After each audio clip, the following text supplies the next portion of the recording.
Hype on someone. Harry Potter series, I too had a love story. Hunger Games, Can Love Happen Twice? Divergent series, Twilight series. आदि शर्मा क्या आदि Sharma like seriously मतलब इतनी सारी books हैं जो मैंने पढ़ी होंगी एंड या फिर मैंने कहीं देखी होंगी, पर मुझे क्या याद आया एकदम से आदि शर्मा जिसने हमारे बचपन की सारी मैथ्स की मतलब So guys, this weird intro sums up our video of today. So guys हम लेके आए हैं आपके लिए फिर से एक बहुत ही इंटरेस्टिंग सी वीडियो जहाँ पे हम करने वाले हैं हमारी कुछ फेवरेट्स बुक्स या नॉवेल्स का review. This video is special for those who love reading and also for those जो इस टाइम पे इतने बोर हो रहे हैं क्योंकि उनके स्कूल्स कॉलेजेस बंद हैं and they want to do something else other than Netflix. या फिर उन लोगों के लिए जो नई सजेशंस और नई बुक्स को एक्सप्लोर करना चाहते हैं. तो हम आपके लिए डिफरेंट जॉनर की बुक्स लाए हैं. कुछ इसकी फेवरेट है, कुछ मेरी फेवरेट है बिकॉज हम दोनों की चॉइसेस मैच नहीं करती. सीरियसली सो आप लोगों की भी चॉइसेस मैच नहीं करती होगी, इसलिए हम आपके लिए इतने जॉनर लाए हैं कि जिससे आप इजीली अपने बुक्स को सिलेक्ट कर सकते हैं. So without wasting any time, let's just move into the video. So the very first book that I am reviewing is Unfinished Portrait, written by Mary Westmacott. Mary Westmacott is the pen name for Agatha Christie, and Agatha Christie is one of my favorite author. I just love her writing. So Agatha Christie mostly writes crime and mysterious novel, but this one, which she has wrote under Mary Westmacott pen name, is a mix of autobiography and fiction. Obviously, there are some instances that are fictitious, but बहुत लोग ने कहा है कि ये जो book है ये अगाथा क्रिस्टी की रियल लाइफ पे आधारित है. Agatha Christie wanted to move over from the crime and mysterious genre, and she wanted to write something very subtle and simple and romantic. So she chose this name, Mary Westmacott, and she wrote under this name. So there are various novel which she have wrote under this name, and that's like Giant's Bread, Unfinished Portrait. There is this Absent in the Spring, and many more. So coming back to this book talks about the life journey of a girl named Celia. उसके बचपन से लेके उसके teenage से लेके उसकी married life and after. So this book starts with a scene where she is committing suicide, and there she meets a person called Larry B, and he is a portrait painter. और वहाँ से कहानी शुरू होती है where she confides in him the whole story, the whole life of her, and फिर ये story flashback में चलती है. सो ये बहुत ही सिंपल राइटिंग है. मतलब as I am a very huge fan of Agatha Christie, so I know her writing, लेकिन इसमें उसने बहुत ही सिंपल और बहुत ही मतलब जैसे कि एक नॉर्मल टीनेज गर्ल लिखना चाहेगी ना, वैसे लिखा है इसमें. एंड काफ़ी लोग कहते हैं कि ये जो बुक है ये अगाथा क्रिस्टी की रियल लाइफ पे है, as I told you earlier. Because for example इस बुक में एक चीज़ मेंशन की गई है कि जब सीरिया के हस्बैंड उसको छोड़ देते हैं तो बहुत ही अपसेट हो जाती है और 2-3 दिन के लिए डिसअपियर हो जाती है. And the exact same thing happen in Agatha Christie's own life.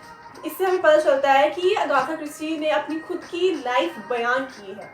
And it's a very good novel. It's a very sweet simple novel. One should must read. और अगर कोई भी मेरे जैसे अगाथा क्रिस्टी का फैन है and wants to explore more of Agatha Christie's writing, it is a must read. So I will rate this 4 out of 5. It can be depressing at some point, but in all it is a very sweet and simple novel. और जो भी कोई अगर beginner read करना चाहता है, you must try this. So talking about where I got this from, it was actually a gift from my best friend to me on my birthday, and I think she got this from an online website, and आपको भी वहाँ पे easily available हो सकती है. Mostly मैं books Flipkart से order करती हूँ because I think फ्लिपकार्ट के प्रोडक्ट्स बहुत ही अच्छे होते हैं एंड रीजनेबल भी होते हैं. So you must try this book. So the next category that I am exploring is horror and mystery. मैं आपको बता देती हूँ मुझे ज़्यादा मिस्टीरियस नॉवल पसंद आती हैं. सो मेरी अगर कलेक्शन आप देखोगे तो ज़्यादा आपको मिस्टीरियस और हॉरर ऐसी नॉवेल्स ही मिलेंगी. So coming back to the second book that I am gonna review is called the green room. As you can see, and it is written by Nag Mani. I think this is the only book that he wrote, but it's amazing. It's just amazing. This book also was gifted to me by my friend, and I just love it. I think this was the very first book that was gifted to me. I just love this book.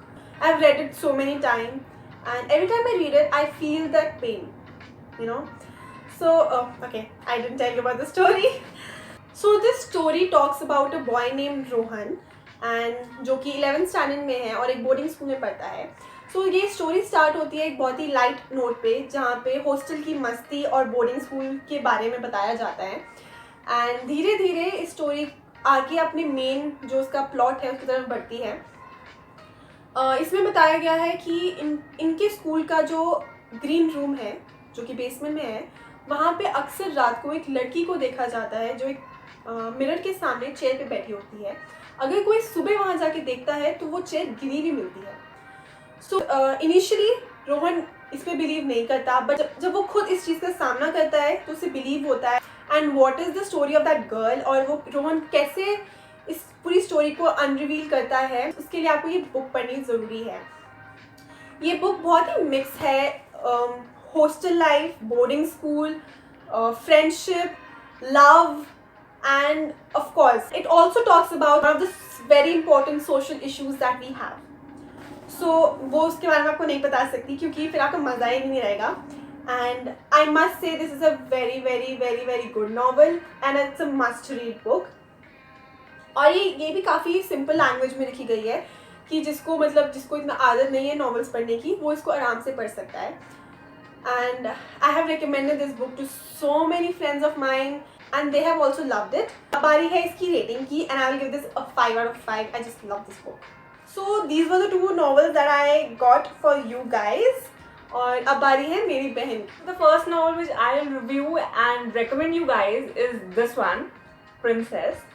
This is written by Jane P. Sasson and it's a non-fictional kind of a novel. I mean, it is a non-fictional novel. It is sort of a biography written by the author about a woman. So this novel is based on Saudi Arabia women and especially about a royal family and the princesses and the queens or whatever. तो उनकी life कैसे होती है being a Muslim as well as from a royal background and also from Saudi Arabia, जो main issue है. मतलब ये जो नॉवल है ना, ये अभी की नहीं है, it's an old novel, but जब when you read it you realise कि अभी भी इतने चेंजेस नहीं आए हैं एक्सेप्ट फॉर कि जो वुमेन है they can drive their own cars and all. But कितना माइंडसेट चेंज हुआ है that we don't exactly know, right. This novel is from collection of my father. तो मैं उन्होंने उनके पास ये नॉवल पढ़ी थी and I started reading it. वैसे मुझे नॉन फिक्शन नॉवेल्स भी पसंद नहीं है, आई लाइक देम, लेकिन जो बहुत ज़्यादा यू नो इट कि ये बिल्कुल रियल है, लाइक बायोग्राफी और समथिंग, मुझे इतनी ज़्यादा पसंद नहीं है. But when I read this one तो मुझे तो प्यार हो गया इस नॉवल से. I got so engrossed in this novel कि मैंने इसके जो फर्दर पार्ट्स थे वो भी पढ़े. Like I read the immediate next part and the further next part of this novel. उसके बारे में तो आपको बाद में बताऊंगी, बट इस नॉवल के बारे में जो मेन मैं आपको बताऊं कि it's about a girl Sultana. ठीक है, तो वो एक रॉयल फैमिली की प्रिंसेस है एंड वो कैसे अपनी लाइफ में from her childhood till her adulthood वो कैसे सर्वाइव करती है, वो कैसे जीती है, mindset of women of Saudi Arabia, उस सब के बारे में बताया. हर मैरिज, हर फ्रेंड लाइफ, और जो लोग रिबेल करते हैं उनके बारे में भी बताया हुआ. It gives a gist of what Saudi Arabia exactly is. Like अगर आप उन लोगों में से हैं जिनको दूसरी कंट्रीज़ के बारे में जानने का बहुत शौक है कि वहाँ का कल्चर कैसा है, like me, so this is a must read for you guys. I got so engrossed in this novel कि मुझे एक टाइम पे when I felt the agony of this woman and other women of Saudi Arabia, I cried कि यार हम लोगों की life is so beautiful, हम लोगों को इतनी फ्रीडम है बीइंग एन इंडियन. लोगों को चाहे ये लोग रिच फैमिली से भी है तो इनको इतनी फ्रीडम नहीं है जितनी हम लोगों को है. हम लोग अगर वैसे रहे ना तो we'll die.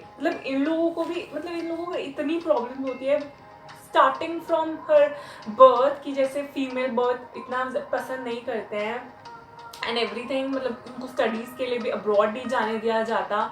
It is kind of really saddening thing to know, to read कि ऐसा भी होता है दुनिया के किसी कोने में. So this novel starts from Sultana's childhood up till her she gets pregnant and bears baby, and वो कैसे survive करती है अपनी life being a Saudi Arabia. It is available on Amazon, so you can buy it if you want. नहीं तो I don't know कि वो normal shops पे मिलेगी या नहीं मिलेगी, बिकॉज मैंने कभी ट्राई नहीं किया है.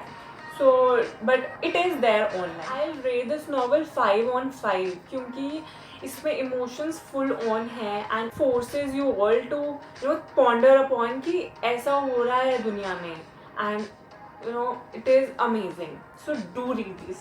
So next in my stock is this novel 11 minutes from Polo Colo. At least I pronounce it that way. मुझे नहीं पता इसका exact pronunciation क्या है, so you guys can correct me अगर मैंने गलत बोला हो. Polo Colo मैं और मेरी बहन इसको पोलो कोलो ही कहते हैं. एंड मैं बता दूँ, it's a fiction novel. This novel is about a girl Maria, and she's from Brazil. से वो she wants to get rich. How she was or wasn't popular in her school days. Her first crush and उसकी love life, how she works and how does she goes to some other country and उधर कैसे survive करती है, what she exactly does. और इसमें बहुत clear picture दी हुई है प्रोस्टिट्यूशन कैसा होता है इन अब्रॉड, तो वो सारों के बारे में बात की है. आपको मैं एग्जैक्टली स्टोरी में होता क्या है वो नहीं बताऊंगी, because it is an interesting story and you get to know lot of things जब आप जैसे जैसे पढ़ोगे. और इसमें ये भी बताया हुआ है कि how does she find love और शी डजंट फाइंड लव. और मतलब उस बेसिकली उस गर्ल के बारे में सब कुछ बताया हुआ है, including prostitution and how she sales her self to earn a living, to get a new life for her parents, for her family and everything. You know, when you read this novel, you realize कि this everyone who makes certain decision, there's a reason behind. वो उसमें जानबूझ के नहीं पढ़ते. It's all circumstances and of course their own bad decisions as well. अगर हम लोग correct time पे correct decision ले लें तो हम अपनी life को save कर सकते हैं. It's a clear picture. I would recommend you guys to read this novel because you read about a girl's life who is innocent at the beginning and who falls into a trap and her life gets ruined. She doesn't regret her decision. How she's confident about it, it's all there in the novel. तो मैं आपको highly recommend करूँगी. Well, अगर आप romantic fiction novel नहीं चाहिए, so this is a must read for you क्योंकि इसमें societal issues, love story, emotions, everything सब कुछ है इस नॉवल में. It's a really good novel और मैं इसको रेट करूँगी 4/5. सो मैंने ये नॉवल एक बुक फेयर से लिया था, but this novel is obviously available online क्योंकि it's a really good novel. Here we end our book review/recommendations. And if you like this video, don't forget to share it with your friends. And if you guys want to see a part 2 of this video, do tell us in the comment section below. And don't forget to subscribe to our channel because we need your support. Seeing you off and we'll meet in the next video. लेकिन तब तक के लिए bye bye.